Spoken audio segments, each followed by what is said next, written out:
Okay, we are moving to another poem, Ulysses. Ulysses എന്ന് പറഞ്ഞാൽ 1833 ഇറങ്ങിയ ലോർഡ് ടെന്നീസൻ്റെ one of the best and great ആയിട്ടുള്ള ഒരു പോയമാണ്. ഇത് വളരെ ഇമ്പോർട്ടൻ്റ് ആയിട്ടുള്ള പോയമാണ് കേട്ടോ. ഇതിൻ്റെ ഒരു സെറ്റിംഗ് എന്ന് പറയുന്നത് ഒരു ലെജൻഡറി ഗ്രീക്ക് ഹീറോ ആയിരുന്നു, കിങ് ആയിരുന്നു ഇത്തിക്ക എന്ന് പറയുന്നത്. ഈ ഇത്താക്ക എന്ന് പറയുന്ന ആള് പിന്നെ ഒരു സീ ഗോഡ്, അന്ന് പിന്നെ നമുക്കറിയാം, നമുക്ക് ഹോമറിൻ്റെ ഇല്ലിയഡ് ഒഡീസൊക്കെ പഠിച്ചവർക്ക് അറിയാം, അതിൽ ഒരുപാട് ഗോഡും ഗോഡസൊക്കെ വരുന്നുണ്ട് ഗ്രീക്ക് റോമൻ ലിറ്ററേച്ചറിൽ. അപ്പോൾ സീ ഗോഡ് ആയിട്ടുള്ള പിന്നെ എന്താണ് പൊസീഡൻ, ഹി വാസ് ഫോഴ്സ്ഡ് ടു, അവരുടെ ഒരു കേഴ്സ് കാരണം ഈ ഇത്താക്ക എന്ന് പറഞ്ഞ കിങ്ങിന് എന്താണ് വാണ്ടർ ചെയ്യണം. 10 years കൂടി അദ്ദേഹം ഇനി നാട്ടിലേക്ക് വരാതെ വാണ്ടർ ചെയ്യണം എന്നുള്ള രീതിയിലൊരു കേഴ്സ് കിട്ടുകയാണ്. പക്ഷേ അങ്ങനെയാണ് അദ്ദേഹം ആദ്യമായിട്ട് ട്രാവൽ ചെയ്യുന്നത് കേട്ടോ. പക്ഷെ പിന്നീട് അദ്ദേഹത്തിന് തിരിച്ചു വരാൻ പറ്റാത്ത രീതിയിൽ അദ്ദേഹം ആ ഒരു ട്രാവലിങ്ങൂടെ ലഭിക്കുന്ന ആ ഒരു ക്വസ്റ്റ് ഓഫ് നോളജിനും അദ്ദേഹം അഡിക്റ്റ് ആവുകയാണ് ചെയ്യുന്നത്. ഇത് നമ്മുടെ എന്താണ് സ്കോളർ ജിപ്സി എന്ന് പറയുന്ന മാത്യു ആർനോൾഡിൻ്റെ ഇതൊരു സ്റ്റോറിയുമായിട്ട് നല്ലൊരു കണക്ഷൻ തോന്നുന്നുണ്ട്. അപ്പോൾ അങ്ങനെ ആ ഒരു അതായത് അങ്ങനെ ഒരുപാട് കൾച്ചേഴ്സ്, ലാംഗ്വേജസ്, പിന്നെ life styles, people, different climates, പിന്നെ റീജിയൺസ്, പിന്നെ ബയോംസ്, ഇതൊക്കെ അദ്ദേഹം ഇങ്ങനെ എക്സ്പ്ലോർ ചെയ്യാണ്. അപ്പോൾ അദ്ദേഹത്തിന് ആ ഒരു അങ്ങനെ നേടുന്ന ഒരു അറിവിലും അങ്ങനെ നേടുന്ന ആ ഒരു സംതിങ് അതാണ് ഗ്രേറ്റ് എന്നൊരു ചിന്ത അദ്ദേഹത്തിന് വരികയാണ്. അപ്പോൾ അദ്ദേഹം എന്ത് ചെയ്യുകയെന്ന് വെച്ച് കഴിഞ്ഞാൽ ഈ പോയം ഒരു എന്താണ് to follow virtue and knowledge എന്നുള്ളതാണ് അദ്ദേഹത്തിൻ്റെ ഒരു ആഗ്രഹം എന്ന് പറയുന്നത്. അതേപോലെ അദ്ദേഹം ഈ പോയത്തിൽ ഈ ഒരു മരണത്തിന് മുമ്പായിട്ട് പിന്നെ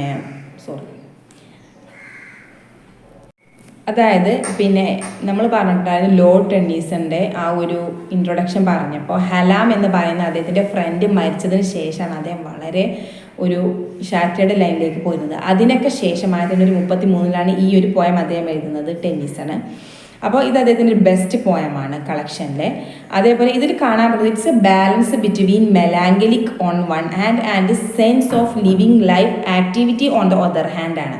ഒരു കയ്യിൽ അതായത് ഒരു ഭാഗം വളരെ ഒരു മെലാങ്കലിക് ആയിട്ടുള്ള മോഡ്, മറ്റേ ഭാഗം ജീവിതത്തെ വളരെ സെൻസ്ഫുള്ളായിട്ട് കാണുന്ന, പ്രാക്ടിക്കലായിട്ട് കാണുന്ന, വളരെയധികം ഈഗേർലി എക്സ്പീരിയൻഷ്യലായിട്ട് കാണുന്ന ഒരു മനുഷ്യൻ്റെ ആ ഒരു പിന്നെ മാനസികാവസ്ഥയുമാണ് മറ്റൊന്നിൽ കാണുന്നത്. അപ്പോൾ is also worried about subjects who love only pleasure and the material things. അതായത് ഹ്യൂമൻ ബീങ്സൊക്കെ ഫിസിക്കലായിട്ടുള്ള അട്രാക്ഷൻസിന് പുറമെ പോവുകയാണ്. അതായത് അവർക്കൊരു എന്താണ് ഇൻസ്റ്റൻ്റ് ആയിട്ടുള്ള ഇൻസ്റ്റിങ്റ്റുകൾക്ക് പുറമെയാണ് പോകുന്നത്.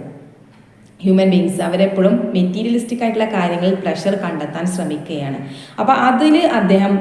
അപ്പോൾ അത് ഒഴിവാക്കിയിട്ട് ഈ ഒരു അൾട്ടിമേറ്റ് ആയിട്ടുള്ള പിന്നെ എക്സ്പീരിയൻസുകളും ട്രാവലിങ്ങും മനുഷ്യരിലൂടെ ഇഴകിച്ചേർന്നുള്ള കൂടിയാണ് അൾട്ടിമേറ്റ്ലി ഹാപ്പിനെസ് കാണേണ്ടത് എന്നാണ് ഇവിടെ ഈ ഒരു കവിതയിലൂടെ ടെന്നീസൺ പറയുന്നത്. അതേപോലെ യുലിസസ് പ്രതീക്ഷിക്കണം, അദ്ദേഹം ഇപ്പോൾ വീണ്ടും നാട്ടിലേക്ക് മടങ്ങി കിങ് എന്ന ആ ഒരു റെസ്പോൺസിബിലിറ്റി ഏറ്റെടുക്കേണ്ട സമയമാണ്. അപ്പോൾ അദ്ദേഹത്തിൻ്റെ സണ്ണായിട്ടുള്ള ടെലിമാക്കസ് അധികം വൈകാതെ തന്നെ ഒരു സെൻസിബിൾ ആയിട്ടുള്ള ഒരു മനുഷ്യനായിട്ട് പ്രാക്ടിക്കലി ഈ ഒരു പിന്നെ രാജ്യത്തിൻ്റെ എല്ലാവിധ കാര്യങ്ങൾ ഏറ്റെടുക്കുന്ന ഒരു ലെവലിലേക്ക് എത്തിക്കഴിഞ്ഞാൽ അദ്ദേഹത്തിന് വീണ്ടും യാത്ര പോകാം. പിന്നെ അദ്ദേഹം തിരിച്ചു വരാതെ തന്നെ ആ ഒരു യാത്രകളിലൂടെ അങ്ങനെ പോകാനാണ്, പിന്നെ റോം ചെയ്ത് നടക്കാനാണ് പിന്നീട് അദ്ദേഹം ആഗ്രഹിക്കുന്നത്. അതേപോലെ പിന്നെ ടെലിമാക്കസിനെ കുറിച്ചുള്ള അദ്ദേഹത്തിൻ്റെ ഒരു പ്രതീക്ഷയും പറയുന്നുണ്ട്. അദ്ദേഹത്തിൻ്റെ പിന്നെ ജനങ്ങൾക്ക് പിന്നെ ബെസ്റ്റായിട്ടുള്ള കാര്യങ്ങൾ ചെയ്യും എന്നാണ്, അവർക്ക് യൂസ്ഫുൾ ആയിട്ടുള്ള കാര്യങ്ങൾ തന്നെയേക്കാൾ എന്താണ് അവർക്ക് നല്ലത് അത് ഞാൻ പിന്നെ അവർക്ക് പിന്നെ ചെയ്യാൻ വേണ്ടിയിട്ടുള്ള ഒരു ലെവലിലേക്ക് ടെലിമാക്കസ് ഉയരുമെന്നും അദ്ദേഹം പ്രതീക്ഷിക്കണം. പിന്നെ ആ ഒരു പൊളിറ്റിക്കൽ അഫെയർസൊക്കെ ഹാൻഡിൽ ചെയ്യാനുള്ള ഒരു ലെവലിലേക്ക് ടെലിമാക്കസ് എത്തിക്കഴിഞ്ഞിട്ടുണ്ടെങ്കിൽ ഇദ്ദേഹത്തിൻ്റെ ഒരു ക്വസ്റ്റ് ഫോർ നോളജ് ഒരു മെയിൻ പ്രയോറിറ്റി ആക്കി എടുത്തുകൊണ്ട് ബാക്കിയുള്ള എക്സ്പീരിയൻസസ് അദ്ദേഹത്തിന് നേടാൻ പറ്റും എന്ന രീതിയിലാണ് അദ്ദേഹം ജീവിക്കുന്നത്. പിന്നെ എന്താണ് ഇവിടെ അഡ്രസ്സ് ചെയ്യുന്നത്, അതായത് അദ്ദേഹത്തിൻ്റെ മറൈനേഴ്സിനെ അഡ്രസ്സ് ചെയ്യുന്നുണ്ട്, അദ്ദേഹത്തിൻ്റെ ഒപ്പമുള്ള ആൾക്കാരെ അഡ്രസ്സ് ചെയ്യുന്നുണ്ട്. ആ മറൈനേഴ്സിനോടാണ് അദ്ദേഹത്തിൻ്റെ ജോയും സോറോസും ഒക്കെ അദ്ദേഹം ഷെയർ ചെയ്യുന്നത്. പിന്നെ ഇവിടെ യുലിസസ് റെപ്രസെൻ്റ് ചെയ്യുന്നത് ഹ്യൂമൻ ഡിസയറാണ്, അതായത് ഹ്യൂമൻ്റെ ആഗ്രഹമാണ് to striving beyond limits, maximum തൻ്റെ എന്താണ് എല്ലാവിധ ഒരു ഗോള് സെറ്റ് ചെയ്ത് അതിനു വേണ്ടി മാക്സിമം വർക്ക് ചെയ്ത് അത് നേടാൻ വേണ്ടിയിട്ടുള്ള മനുഷ്യൻ്റെ ആ ഒരു സ്ട്രൈവിങ് ആറ്റിറ്റ്യൂഡിനെ അദ്ദേഹം റെപ്രസെൻ്റ് ചെയ്യുന്നു.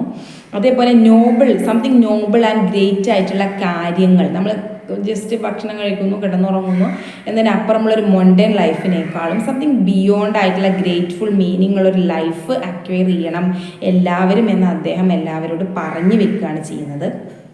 അപ്പോൾ പിന്നെ നമ്മൾ മരിക്കുന്നതിന് മുമ്പ് എന്നാണ്. ഇതേ ഒരു